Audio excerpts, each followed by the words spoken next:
Hello, c'est Alex, j'espère que vous allez bien, bienvenue dans cette nouvelle vidéo. Aujourd'hui, je vous présente les nouveautés de l'addon Gobos Light Texture, donc c'est la version 2 qui vient tout juste de sortir. Donc si vous ne connaissez pas l'addon, je l'ai déjà présenté sur ma chaîne, donc je vous invite à aller voir la première vidéo. Mais vous inquiétez pas, je vais quand même récapituler et vous présenter quand même les bases de cet addon. Donc Gobos Light Texture, c'est un addon qui vous permet de ajouter des ombres projetées sur votre scène pour améliorer en fait le réalisme de vos rendus, l'éclairage également, mais aussi le dynamisme puisque vous allez avoir des ombres projetées qui sont animées pour simuler par exemple des arbres avec du vent, des feuilles avec du vent ou par exemple de l'eau qui coule sur une vitre et que vous allez projeter l'ombre des gouttes d'eau sur votre scène. Donc c'est vraiment un addon qui est génial. En plus de ça, qui comporte aujourd'hui plus de 149, il me semble, textures. Donc c'est juste énorme. Et tout ça pour vraiment pas très cher. Donc sur Blender Market, je vous mets le lien en description. Voilà, c'est un add-on qui coûte 29 $, qui a été téléchargé plus de 1700 fois. Donc il a vraiment bien marché. Vous avez même des gros youtubeurs qui l'ont présenté, comme Ducky, Fluidy, etc. Et au niveau des notes, il est au maximum. Vraiment, c'est un add-on qui est génial. Donc je vais vous montrer rapidement la vidéo de présentation, certains passages pour que vous compreniez vraiment ce que fait l'addon. Là, on peut voir cette scène animée où on a des ombres projetées. On a l'impression qu'il y a des feuilles, on a l'impression qu'il y a des arbres, de la végétation. Et on peut voir que ça bouge en fonction du temps. Ça bouge, c'est animé, ça ajoute énormément de réalisme à la scène. Pareil, ici, on peut voir qu'on a comme si on avait une piscine juste au-dessus et que là, c'était en vitre et qu'on passait sous la piscine, sous l'eau justement. Et donc, on a des ombres projetées de l'eau sur les murs. Pareil ici avec la végétation. Pareil sur le sol comme ça avec l'arbre qui est projeté directement. Et en fait, c'est pour faker, c'est-à-dire faire une fausse projection d'ombre parce qu'il n'y a pas vraiment d'arbre. Hein. C'est juste un spot, une lampe qui vient projeter ces ombres sur un mur et ça ajoute tout de suite énormément de réalisme. En plus, c'est très facile à prendre en main, vraiment vous faites glisser, vous faites quelques modifs au niveau de la texture, au niveau de l'éclairage par exemple, et c'est tout bon. Ce qu'il faut savoir également, c'est que ce n'est pas un add-on que vous installez en .zip, c'est juste tout simplement une asset librairie que vous allez charger et après vous faites glisser, vous drag and drop dans votre scène directement les différentes textures. Au niveau des nouveautés, on a Cloudy, donc c'est pour les nuages animés. Donc comme on peut le voir directement ici, ça rend super bien.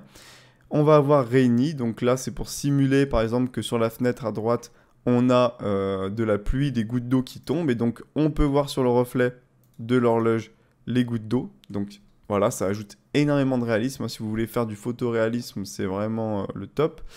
Ça marche avec les volumes, bien sûr. C'est customisable, donc ça, je vais vous le montrer juste après. On peut changer la taille de la texture, la faire répéter, etc. Et là, ça va être quelques nouveautés en plus, notamment les textures colorées animées. Donc ça peut servir pour plein de choses. Là, on peut voir, ça rend vraiment bien, etc. Donc je vais vous montrer tout ça sur Blender directement. Donc là, j'avais fait une petite scène d'exemple assez rapide où j'avais projeté sur le sol de la végétation, des arbres, etc. Donc quand je bouge ma timeline en fonction du temps, eh ben, ça va être animé et les ombres, elles vont se déplacer. Donc on va cliquer sur New, on va aller juste là. Juste avant d'être sur Blender, je voulais vous montrer du coup les nouveaux gobos qui ont été ajoutés. Donc on va avoir Cloud, donc les nuages. Qui sont animés. Il me semble que les nuages, on les avait déjà. Voilà. Sauf qu'ils n'étaient pas animés. Donc maintenant, on en a des nouveaux qui sont animés. On va avoir Dust pour tout ce qui est poussière, etc. qui va être animé également. Rain, donc ce que je vais vous montrer tout à l'heure avec les gouttes d'eau, vous allez en avoir 9 qui sont animés. Colorette, donc des textures qui vont être colorées et animées. Et Smoke pour la fumée, tout simplement. Donc on va aller tester ça directement. Donc je crée une nouvelle scène sur Blender. Ce que je vais faire, c'est que je vais juste ajouter un plan comme ceci. Je vais l'agrandir. Hop. Et ce que je vais faire, c'est que je vais créer deux petits murs comme ceci pour qu'on puisse voir la projection. Ce que je vais faire ensuite, c'est que je vais ajouter un objet un peu plus complexe. On va prendre le monkey et on va le lisser rapidement. Hop. Et maintenant, ce qu'on va faire, c'est qu'on va utiliser l'add-on. Alors, comment ça fonctionne? On va tout simplement ajouter ici une fenêtre. On va ouvrir, hop, juste ici, l'asset browser et on va venir charger la librairie Gobos Light Texture. Si vous ne savez pas comment mettre en place ça, c'est tout expliqué. Vous avez un tuto sur la chaîne YouTube du développeur, donc je vous mettrai en description le tuto. Et ensuite, vous avez juste à prendre ce que vous voulez et le faire glisser. Ici à gauche, vous avez plein de catégories. Donc là, on va venir tester, pourquoi pas, Animated Colored. On va prendre, par exemple, celui-là. Hop. Et on va passer en mode rendu. Alors, à savoir que ça fonctionne uniquement sur Cycles pour le moment. Donc, on passe sur Cycles. Et je vais activer le denoising. Donc ensuite, vous mettez votre lampe comme vous voulez projeter justement les ombres. Hop, là par exemple, je vais mettre comme ça. Vous pouvez aller dans les paramètres de la lampe. Là, vous allez pouvoir changer la taille du spot. Voilà. Donc comme on peut le voir, ça ne scale pas la texture, hein. Ça agrandit juste la zone où on va projeter, mais la texture en soi, elle n'est pas étirée si on bouge la taille du spot. Ensuite, le blend, ça va être l'effet d'atténuation qu'on a autour. Et si on met un blend faible, on aura quelque chose de très net comme ça sur les contours. Donc moi, je vais le mettre un petit peu comme ceci. Ensuite ici, Node, c'est là où vous avez la texture qui est projetée. Vous pouvez changer sa puissance. Par exemple, si je mets 3, ça va être beaucoup plus lumineux, beaucoup plus fort. Si vous voulez personnaliser encore plus loin, vous pouvez aller dans le Shader Editor, juste ici, en sélectionnant votre lampe. Alors, je vais me mettre un peu plus grand. Vous allez avoir accès à ces nodes. Et dans le node ici, Forest, vous allez avoir la durée de l'animation. Donc, si votre animation dure 1500 frames, et bien ici, vous devez renseigner 1500 forcément. À quelle image ça commence l'animation également. Et le mapping ici, qui va vous permettre, par exemple, de faire répéter la texture. Donc, vous pouvez prendre le scale ici, passer par exemple à 3. Et vous allez répéter 3 fois la texture. Alors forcément ici, avec Colored, ça ne va pas fonctionner très bien. Donc je vais laisser sur 1. Mais vous pouvez aussi zoomer dans la texture en mettant des valeurs inférieures à 1, par exemple 0.5. Hop, donc moi je vais remettre 1. On va recharger ici notre Asset Browser.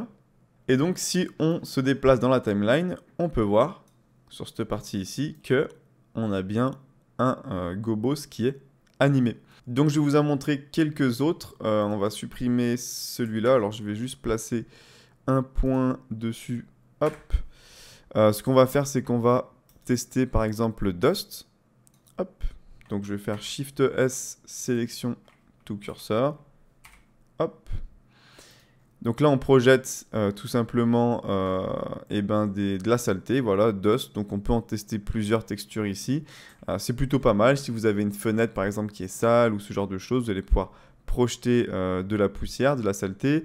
Moi ce que je préfère, enfin ce que j'utilise le plus souvent, c'est tout simplement tout ce qui va être feuille. Parce que quand on a une scène avec de l'herbe sur le sol, des murs d'une maison, etc., c'est vraiment sympa. Hop. Donc là, pareil, bien sûr, qui est animé. Vous avez les arbres et les feuilles qui bougent. On va tester les nouveaux, notamment Rain. Donc je vais prendre par exemple celui-là. Hop, je vais mettre sélection to cursor. Voilà, donc on a les gouttes qui sont animées. Alors on peut voir qu'elles ne vont pas dans le bon sens. Donc pour changer la rotation, on peut aller dans le Shader Editor. Et sur Z, ici, on peut taper par exemple moins 90. Et on change directement la rotation. Qu'est-ce qu'on va avoir d'autre également? On va avoir Smoke, donc pour la fumée. On va venir tester celui-là. Hop. Vraiment sympa également. Et Animated Cloud, donc les nuages animés. Vraiment très très sympa également. Donc voilà pour cette présentation de l'add-on et des nouveautés. Donc j'espère que ça vous aura plu et j'espère que vous avez vu tout le potentiel vraiment de ce qu'on peut faire avec cet add-on. C'est vraiment génial. Là par exemple j'ai mis une fenêtre et donc on a l'impression qu'il y a une fenêtre juste ici qui projette sa lumière. Si j'ajoute du volume, bah, on va avoir les rayons lumineux qui vont apparaître, donc c'est vraiment énorme tout ce qu'on peut faire avec. Donc je vous mets le lien en description si ça vous intéresse. Vers Blender Market, ça coûte 29 $, donc honnêtement, pour tout ce que ça fait, c'est pas très cher, et en plus de ça, vous avez quand même, il me semble, plus de 149 textures. Et bien sûr, c'est mis à jour gratuitement. Donc voilà, j'espère que ça vous aura plu. N'hésitez pas à liker la vidéo, ça prend 2 petites secondes, et à vous abonner si vous voulez ne pas louper les prochaines vidéos. Et puis je vous dis à très bientôt. Ciao!